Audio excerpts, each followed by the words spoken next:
नमस्कार सगळ्यांना. आज इथे मी माझ्या नवऱ्यासाठी डब्बा बनवते आहे. तसं तर मी तो रोजच बनवत असते, पण आज मी तुमच्यासोबतसुद्धा शेअर करणार आहे की माझं मॉर्निंग रुटीन कसं असतं ते. तर तुम्ही बघतच आहात की आपण ज्या काही गोष्टी वाटण्यासाठी घेतो त्या आपण घेतलेल्या आहेत आणि मी आज सोयाबीनची भाजी करत होते. तर ती कशाप्रकारे करते ती मी तुमच्यासोबत शेअर करते. इथे मी तेल टाकलं आहे, त्यानंतर त्यामध्ये वाटण टाकलं आहे, जे आपण वाटण रेग्युलर करतो तेच वाटण घेतलं आहे.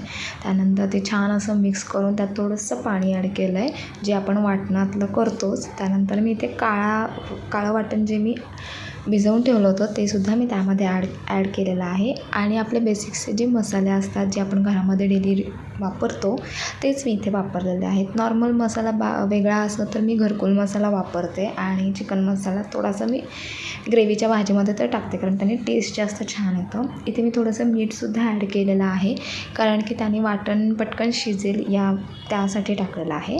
तर इथे मी छान असं वाटण शिजवून घेतलेलं आहे. त्यासाठी ते कोरडं झाल्यावर थोडंसं त्यात पाणीसुद्धा मी ॲड केलेलं आहे. मला माहीत नव्हतं की मी एवढ्या छान भाज्या करते, पण मी आता शिकली आहे. मला थोडं जमतं म्हणजे त्यामुळे. तर इथे मी वाटण बघा खूप छान असं शिजलेलं आहे. बाजूला मी चहा करायला ठेवला होता माझ्या सासूबाईंसाठी. त्यानंतर इथे वाटण छान असं शिजून झाल्यानंतर मी त्यामध्ये सोयाबीन ॲड केलेलं आहे. ते छान धुवूनसुद्धा घेतलं होतं आणि त्यातलं सगळं पाणी काढून मी ह्याच्यामध्ये टाकते आहे. ते ॲड केलं आहे. त्याच्यानंतर ते छानपैकी सगळं ॲड करून मी इथे ते आता मिक्स केलेलं आहे. तसं मला वाटलं नव्हतं की मी एवढा छान स्वयंपाक बनवेल, पण जाऊ देत, पोरगी शिकली प्रगती झाली, तुम्हाला तर माहितीच आहे. त्यामुळे मी हे मस्तपैकी ॲड करून घेतलेलं आहे पाणी.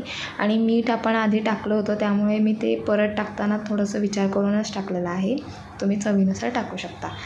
त्यानंतर मी ते चहा गाळण करून सासूबाईंना मी चहा दिला आहे. त्यानंतर इथे मी माझा तवा तापायला ठेवला आहे, कारण मी आज भाकरी करणार होते. माझ्या नवऱ्याला भाकरी जास्त आवडत नाही, पण मी आज करते आहे कारण ग्रेव्हीची भाजी आहे. तर ग्रेव्हीच्या भाजीसोबत भाकरी खूप छान लागते. मला भाकऱ्या आधी जमत नव्हत्या, पण मी शिकली आहे. मला खरं तर काहीच येत नव्हतं, पण वेळ आली की शिकायला तर लागतंच आणि आपल्यासाठी तर आपण करायलाच पाहिजे ना. त्यामुळे मी इथे करते आहे. ही मुलगी शिकली, प्रगती झाली. खरंच यार, कोणीतरी खूप छान म्हणलं आहे. आपण आपल्यासाठी तर सगळंच करू शकतो. भाकरी, स्वयंपाक, कामाला जाणं, जॉब करणं, जॉब करून घर सांभाळणं. खरंच आहे, एक मुलगीच हे सगळं करू शकते आणि हे तर तुम्हाला छान माहितीच आहे. त्यामुळे इथे छान अशी भाकरी मी केलेली आहे. मला भाकरी उलटायला खूप भीती वाटते, कारण की मला जास्त ते जमत नाही. थोडं टेन्शन असतंच, पण आता सवय होतीच आहे, तर चांगली गोष्ट आहे. त्यामुळे माझ्या आईने जर हा व्हिडिओ बघितला ना तर बोललेलंच आहे, एवढंच जर तू हे घरी काम केलं असतंस ना तर मला खूप जास्त मदत झाली होती, जे की आपण आईकडे असताना कधी करतच नाही.